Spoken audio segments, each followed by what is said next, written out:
Curious about the Apollo mission with Buzz Aldrin. What we've heard is that it actually did happen, but they couldn't really record it because what was on video, there was things on the video that they couldn't show, so they recreated it. Is this true? Now, the problem, you have to understand it. At that time, we were in the middle of the Cold War with Russia, right? And it was a race to get to the moon technology. All right, and who's the big movie guy that everybody... So Stanley Kubrick is the one that everyone made this movie. Yes. Now, Stanley and them did create a backup movie of the success of us landing on the moon and doing all of these fun things in the event that we failed.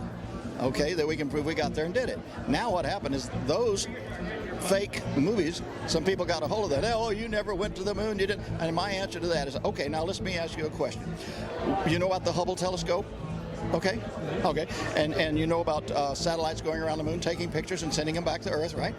Okay, and they photographed each one of the landing sites of Apollo, and there sits the lunar module descent stage still sitting on the moon, and the rover after Apollo 14 was still there that they rode on. Now, how in the hell did they get there if we didn't go to the moon? And you know that guy, I'll have to think about that. That's the point. Don't just listen to somebody else's crap. Right. Do your own research and know the truth. Right. So long as you stick with the truth, you have nothing to fear. Okay. Yeah, and that's been the story that some people are saying. We did go there, but they saw aliens there or other beings on the moon. So then it was like, okay, we can't show this footage, so let's recreate it because we can't show the original footage. Those films and things were withheld. Brett Shepard can tell a lot more about how those records and the videos were hidden, so to speak, so that nobody could see them. Now, Buzz Aldrin, for instance, when he and Neil and Mike were in the Apollo 11 command module on the way to the moon, they were looking at this light that kept following them, coming closer and closer, but they've come. Buzz has talked about it before. He said they got to thinking about whether they could call mission control and say, you know, what is this thing that's following us out here? And nobody knew it. He said, so in reality, it was an unidentified flying object, right? He said, so they decided they would call mission control and ask for, what's the location of the S-4B, the big second stage of the rocket that got them going direct to the moon. And long pause at NASA, and they go, it's about, 20,000 miles at this angle from the command module. And okay, thank you, because that was their way of saying there was something there. And then he mentioned after that, it came close enough they could see that it was an actual vehicle of some sort. So it was an unidentified flying object. Interesting. Most of the astronauts have been unable to come forward or not. The problem you run into is after each mission, the astronauts had to go into quarantine at the Lunar Receiving Laboratory and undergo debriefing. Okay, and the woman psychologist that did the debriefing, and I've had information from sources that said that they put, and not only telling them that they couldn't come forward and everything else, kind of give them a mental block, such as through hypnosis. Now, Dr. Sasha Lesson, they decided it was time to get more information out of my brain, and I agreed, okay, we'll sit down and go through a hypnotic session of regression, and that's where my next book, which is already sold. Oh, this one here? Is this? Oh, there's one. You have one I copy. One. I only have, this is it. I got to save it until I get it. I was hypnotized, and I thought for about 15 minutes. 2.5 hours later, I came out of it, and we started discussing events and things that took place. And part of it was me, the metaphysical or the. Up until this point, everyone in America, Canada, and England and all have been programmed to laugh at anybody that says, well, I've seen ETs or seen this stuff like that. Other countries in South America and Europe and other places have come forward with their data and information. 90% of it has already been out to the public. Us Americans have been programmed when someone says, well, in reality, I was kidnapped or I was taken here with aliens, and everybody goes snicker, hee hee, ha ha, you're a wacko, right? Yeah, it's very true. Most people, that's what they get. And even here, when I start talking to people about things, and the new book, I have not come forward with any of the metaphysical stuff because of the credibility that was required of being a civilian astronaut and information which is out in the first books. Or people just, treat me like the rest of you. You're a wacko, you don't know crap, right? But now that they've got the evidence and the documents and the proof of what's going on, now they're going to do another hypnosis session and bring more data out. Cool. Ask the question, have I seen? If we go by what came out in the session, the answer is yes. That's great. Hard way to get a yes out of me, wasn't it?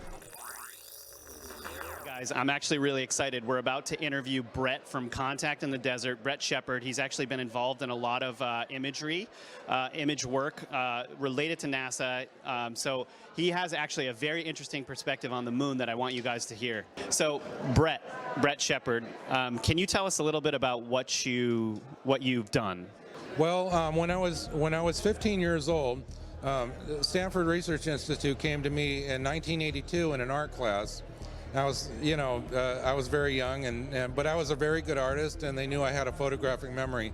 Her name was Zamina. I remember it because my art teacher used to make fun of her and call her Noxzema. But she came and she showed me lunar images and Mars images, but she said that they were extraterrestrial communication and that I should pay attention to this. And she proceeded to ask me what I thought about each and every image that she showed me. Some were very provocative and showed phalluses and all kinds of different things. Some were very cartoonish, some were like of gods and goddesses and stuff like that. Well, I didn't think much of it until 40 years later when I found them embedded in space images. So I found all of this artwork embedded in our space images in black and white. So where did you get these space images from? Where did you find them? Well, I ran into a wall because I founded the Lunar Anomaly Research Society, and we researched the heck out of all these images. I've seen every single moon image there is. They all have the same trait. Something's missing from all of them. And it has to do with the digital process that they used. So we clarified that, that section of it. And the thing is, about the lunar images is why did they tamper with them to the point where it's propaganda for the public? And why did they tamper with the videos or whatever? And they simply don't want us to know what's in space and what's on the moon. Okay, so let's talk about that for a minute. You having been someone involved in actually doctoring these images, what is on the moon? Well, I wasn't involved in actually doctoring images, but I do know that process from Donna Hare and Ken Johnston. So, I believe their story because I see the evidence, literally. Donna said that they don't want us to know what's on the moon, so they doctored the images. They said that they used an old method that Chesley Bonestell invented for Disney. And they put acetate over the image, they doctor it up, do whatever they want to it, and refilm it. So it looks like an authentic original image. You can tell it's real because it looks so fake, honestly. And that's what they do to debrief these images before they go out to the university or anywhere else. So what is on the moon that no one's they don't want us to know? Well, William Tompkins, who I very much respect, who's not with us anymore, told us exactly what's on the moon, and I believe every word he said because of the TRW thing and his explanation of the S-band antenna and how they got the separate signal back into that area where they were actually witnessing spacecraft following Apollo 11 and landing on the craters on the moon. So if someone wants to know how did they get through the Van Allen belt, probably secret technology or alien technology. Okay, now, there has been a lot of discussion revolved around a Stanley Kubrick video that was made that apparently shows a fake moon landing, and there is a lot of arguments as to whether or not they landed on the moon. Well, what do you think? This is exactly what I think. It's propaganda. They do not want you to know what is on the moon. So, of course, they're going to hide it. So a lot of our actual landing images were done in a studio. We do have a lot of fake images. The Lunar Reconnaissance Orbiter uses complete CGI graphics to make their images at the university. They were contracted to do that. But officially, we landed on the moon. Officially, we not only landed on the moon, but we're still there. Not only are we still there, but can you tell me from your perspective what happened when we landed on the moon? When we landed on the moon, we met a bit of our intergalactic members, And when we met these people, they told us that we weren't ready, not that we could never come back. Oh, really? But that we were not ready. Okay, and why weren't we ready? Because we're still blowing the crap out of each other. See, people, blowing stuff up never helps anything. Okay, that's great. So, how do you how can you verify this information for our audience? Tell me, why do you believe that this to be true? And I believe you, but I want to know, I want to verify this for them. I'm very experiential. I listen to people. I look at all the facts, and I listen to any leads that I have. The one thing I want to say is there is no such thing as proof. I can set a brick in front of you and say that's the facts, but it doesn't tell the whole story of all the factory workers that made that brick and the factory that closed down and everything else. This is something you would have to experience. So along with this fact, there needs to be context. There needs to be some kind of experience that tells people, hey, this is valid and this is authentic and this needs to be listened to. There were 3 people that saw the Peacekeeper missile go up and watched the video of a UFO disabling the nuclear weapon. I saw that. It was crazy. Yeah, and there was Mr. Salas that, not Michael, but the other guy, that worked with the nuclear facilities and said that they came and landed by the silos and disabled all of the nuclear weapons. So if you want to know what's going on and who's malevolent or benevolent, I believe that we have been the malevolent race this whole time, and that's why we're not ready to go talk with our intergalactic community. And I think we will be someday. Eventually, when we get over this whole let's kill one another thing. Oh yes, absolutely. All right. Is there now? You're an experienced guy. You've been looking at this stuff for a really long time. What do you want people to know more than anything? What I want people to know more than anything is to use their own perception. It's very important. This experiment with SRI was not an accident.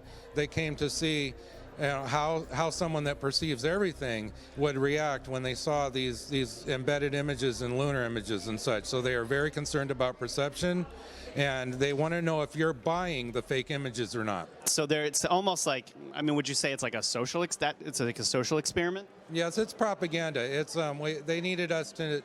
They wanted people to know that we needed a bunch of fuel to go to the moon, so that they could sustain, their lie about fuel. While they had all the secret programs, they had neutral buoyancy already, and they had ways to get to space without using all of that fuel. So propulsion wasn't the way that they got to the moon. It was a different type of technology. It was both. They had to make it look real. So I see. I got you. So they used the secret stuff to get the tin cans to the moon and back. I see. Yeah. Very interesting. So do you know what technology they're actually using, the other side of the technology? Well, there are extraterrestrial galactic people out there, and they helped us get to the moon. They thought it was a good step for us to show people, hey, that we're to interest people in going to space and become part of the galactic community. So they assigned into, this was back in the Eisenhower days, they had already discussed this. Eisenhower was commissioned by Hoover to invade Area 51 at one time because these people were so powerful, they were above the government. And when Eisenhower went in there, they actually invited him in instead of having him take the army in there and causing a bunch of problems. So they invited him, just like Independence Day, they invited a president to go into the secret area and see the aliens and spacecraft and technology. So that's when Eisenhower came out with that speech warning us about the military-industrial complex. We must guard against the acquisition of unwarranted influence, whether sought or unsought, by the military-industrial complex. I gotcha. This is actually starting to all link in for me right now. Oh, this is awesome. Okay, is there anything else you want our audience to know? I would just say hang in there. The truth is coming. And it has to do with your own experiences. Don't rely or listen to anybody else except for listen to their story and see where it leads and adapt it to your own experiences. That's what proof is. Proof is on the inside.